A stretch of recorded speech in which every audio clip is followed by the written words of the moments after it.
What was your biggest hit, no going back now moment? Stepping off that sandbar I could barely reach to swim out to the girl caught in a riptide, and not knowing how a riptide worked, it took what felt like hours but, spoiler alert, we made it. Too early in the season for lifeguards. I remember calling out to people walking their dogs on the beach but we were so far out they didn't even look towards us. When I was younger, letting my older cousin talk me into a canoe ride down a flooded river. We'd planned it days in advance but there was a lot of heavy rain in the area and the normally calm river was near flood level and quite rough. I really didn't want to do it but I didn't want to let him down either so I still went. I knew as soon as we saw the river this was a terrible idea. The whole thing was a show and I honestly though we were going to die. We had no control and at one point we got stuck nose down in a large rock. Knowing if we tipped out we were drowning. We somehow made it out into the shore where we walked back with the canoe. Every time I solo traveled and arrived in a new country. Parachute jump. My life is now no longer in my hands. Oh well. Geronimo. Me taking pictures of the North Korean military. If I was caught I would be in a prison camp now. Mountain biking with some friends on a new trail, which wasn't even a bike trail. We hiked most of the way up since it was too steep to ride up. Carried our bikes all the way up. Rested at the top for a bit and then rolled over the edge. I remember as my front tire crested and gravity started taking over I thought, there's no way I'm stopping now. Unless a tree stops me. Edit. Wow this really blew up. Rock on. Who all wants to get a group ride going? Canoeing over a waterfall. I made a budget yesterday to figure out how much I'd need to move out. If I work 2 more hours than planned at a starter job I've lined up, I could do it easily. With all the optional expenses. That's when it hit me that I'm not in college anymore and I actually could have the money to live independently. Walking into a MMA fight and the cage closes behind you. Getting in the ambulance after suffering a grand mal seizure from alcohol withdrawals. When I finally said enough is enough and decided I needed to quit drinking before it killed me. I thought I could detox on my own as I was terrified of hospitals. I was wrong. I spent a week detoxing in the ICU, and now, almost a full year later, I'm still very happily sober and I'm completely thriving. A bit dark but, when I took a bunch of pills in a suicide attempt, it was around 10 PM on a Tuesday night and I had just gotten into an argument with my mom. I lay down in my bed and thought about my life. Considered asking my mom to take me to the hospital, but decided against it. I thought, welp, this is it. I'm dying. Then I fell asleep. It took more than the lethal dose of Seroquel XR but somehow woke up in the morning. Slow, but perfectly fine. I consider it a glitch in the matrix, but one I am grateful for. This was in August 2019, and I'm doing a lot better now. Still struggling, but not suicidal. When I was about to get on the plane to my first semester of med school, my dad, never one for sentiment, said well, you're now actually worth more dead than alive. Don't screw this up. Here, try this hot wing. Took a bite and for the next 18 hours, I could only focus on how this was a crime against humanity. And for those now asking, it was the last dab XXX on a drumstick. It was coated all over. I just ate one big bite, and then I went and shoved my head under a cold shower. Then, it was bed and bathroom for several hours as I threw up most of it, but some got digested. I knew going it that it was gonna be hot. My former roommate was a hot sauce aficionado. He never once handed me a wing that was less than a habanero sauce. The question was am I about to have ghost, pepper X, Carolina Reaper, habanero, etc. The positive pregnancy test. We were trying. But seeing the test my first thought was honestly, wait what have we done? He's now 8 months old and it is the best, but still the scariest, decision we ever made. When I laid in the bed of my psychiatric hospital's bedroom for the first time. This one is quite literally a not going back moment. As a Boy Scout at summer camp we would always take large group hikes on the last day of camp. This particular camp in West Texas was located in the middle of a deep canyon and cut through with a small stream. The day before our hike day it rained a bit but not too much to make us worry. It was drizzling in the morning when we got up but we were Boy Scouts so that obviously didn't stop us. So our long hike had us cross the small stream up the canyon maybe 10-15 times. No problem. And everything went great. After a while we get to a medium-sized pond that we all decided to go swimming in. That was fun and we all had a blast. We get out and dressed and we keep going farther up a hill to continue our hike. We get to the top and we hear this wonderfully ominous rushing noise. We look over a ledge and see that the water in the stream was moving a bit faster than we remembered. A friend and I volunteer to go back and see what's happened. A flash flood had ripped through the area we had just left moments before. The water in the pond was at least 7 feet higher than it was 5 minutes before, and it was covered in foam and rapidly overflowing. We decided as a group to test our luck and go back to see if we could get out. But the last stream crossing had turned into a very fast moving river crossing. Needless to say, we were ducked. We literally couldn't go back. And we had to wait a long time to get help and get to the now almost flooded camp. Packing up my car before telling my husband I was leaving. Psychedelics. Particularly DMT because it all happened so quickly and intensely. During takeoff on my first ever flight at the age of 30, I have a real intense fear of heights. Moving to Europe. For my husband, it was moving home. For me, nope. But I have a rare disease and American insurance was about to actually kill me. Kept denying medications. I was getting worse and worse, and he managed to get an amazing job in a great city to try to save my life. So 5 years ago, we're 2 hours into our flight there. The flight where we're moving forever, and I was too sick to visit first or anything, so I've never seen it before. And I'm realizing I'm not actually well enough to fly back to the US. Who knows when I'll see anything or anyone from again, and this is it. And suddenly, I'm just a bit panicking gone. Like, what is plane? Where is air? The flight attendant was offering me a cup of tea at that almost exact moment and I just stared at my husband, who is a former Marine and has done all of these insane things. And he looked at me and goes, "Take the tea." I felt like an idiot version of Neo in the Matrix. If you take the tea, the flight keeps going and you see how far this rabbit hole goes. If you don't take the tea, this poor flight attendant stands here looking like a ducking idiot for even longer. So anyway, I took the tea from the dude. And then I guess it worked because who can panic while trying to make tea? Turns out it was truly the point of no return.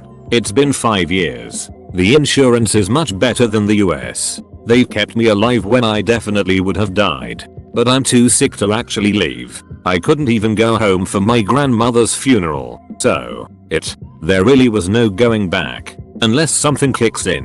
New treatments etc. I doubt I'll ever see home again. Hiking backcountry snowboarding with a guy. Got stuck in a flat area and needed to hike out in deep powder. It was getting dark and kept coming out of thick trees to 50-foot plus cliff areas. It was getting darker and we didn't have much light left and finally came out to another cliff area with about a 10-foot cliff. 20 feet of landing and then a second 10-foot cliff area that had a narrow landing to an open glade.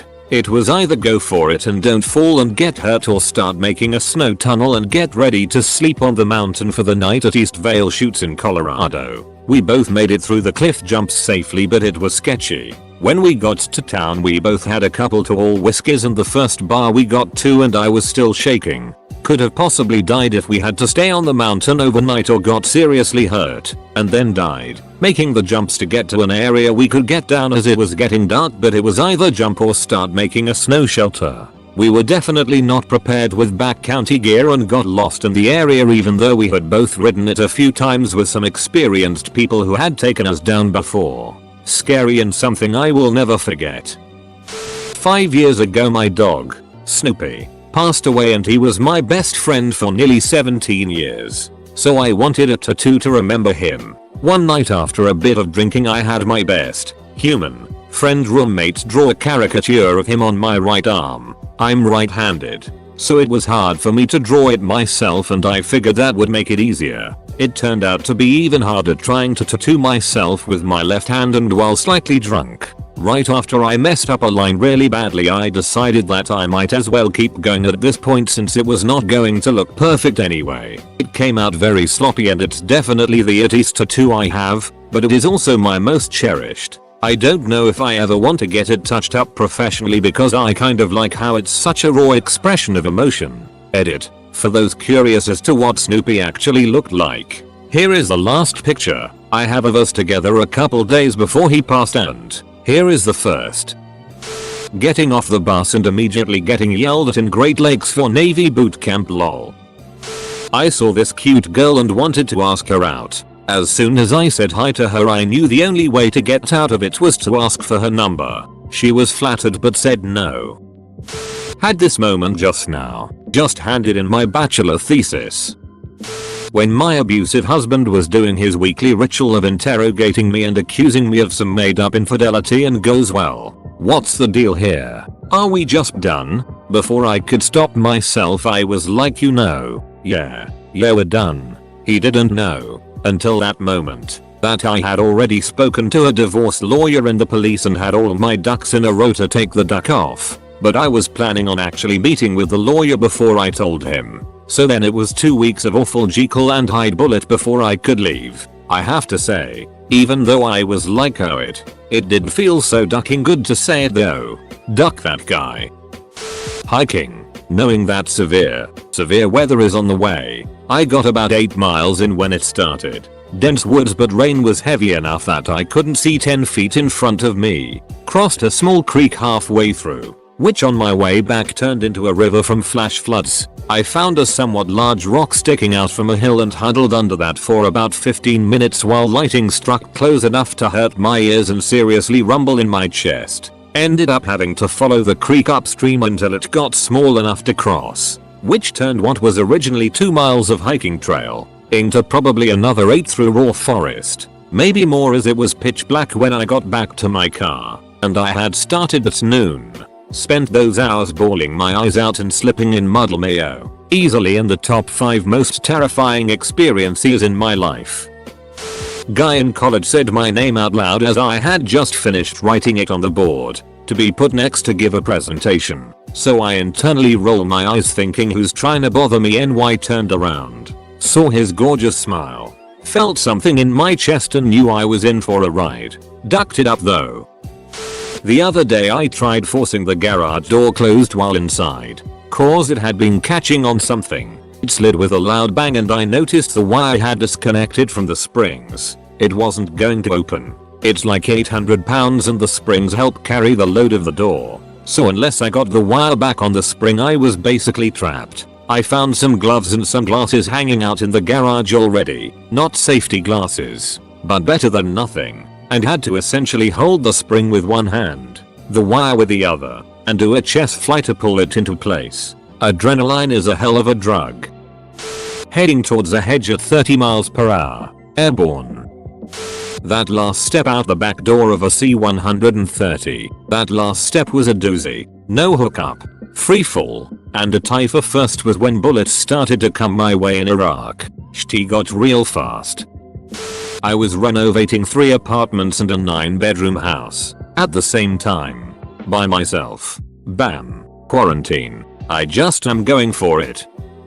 I ran away from an abusive home at 19. I called my dad while I was at work later that day to let him know I was okay and not to come looking for me. He's a narcissist and I was so scared he'd tell the authorities something crazy so they'd track me down for him like my boyfriend had kidnapped me. I'd left my car keys on the kitchen table, so he couldn't charge me with stealing it, as he bought it for me. Emptied my bank account, because he was friends with the small bank owner, and taken everything I could with me, and that was a pretty big one.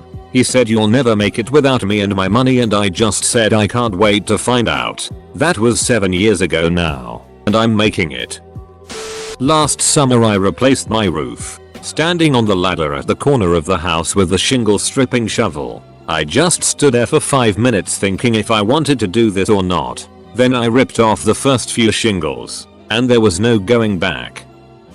Got a general anesthetic for wisdom teeth removal. After waiting what felt like an eternity in a little prep room, I was just thinking about using the restroom just for something to do when I'm swarmed by nurses or whatever. Before I could react, they stuck things all over me and one of them got the drugs in me and I could immediately feel effects. I remember vividly thinking, well duck, no going back now, as they wheeled me to theater. and then the procedure and recovery went as smoothly as they could have gone. Told my mom I was a lesbian after she asked if I liked one of my guy friends. When I was on my way to see a girl I had been talking to online for 3 months who lived on the other side of the world, just put all of my eggs in one basket and said duck it. No going back now, feeling really hit when the plane took off. That girl is now my wife. Sometimes you just gotta go for it. Signing the lease to an apartment with my long distance girlfriend. Moving 6 hours away from home. It's relatively not that bad. But no matter the outcome, my life won't be the same after this. When I called my roommate a cunt and she overheard me and said, "What did you just call me?" and I was like, "It now I have to own it." I said, "You're a ducking cunt." 1. When my wife showed me the positive pregnancy test while we were already in the process of adopting. 2. When the ultrasound tech said, "And here's the second heartbeat." When I saw my girlfriend's, now wife, eyes light up at the jewelry store when she laid eyes on what would become the engagement ring. The last 2 months of talking about marriage suddenly felt much more real and serious. When a guy kissed me for the first time after bar hopping with his friends, I knew I was in trouble. It's been 3 years now and he's snoring next to me. Giving birth. I was not ready. When I decided to venture alone on a hiking trail through the Brazilian rainforest, realized there was no phone coverage after half an hour, kept walking for another hour, and finally saw a sign of civilization. A literal sign. Just that. It said, "Beware of coral snakes."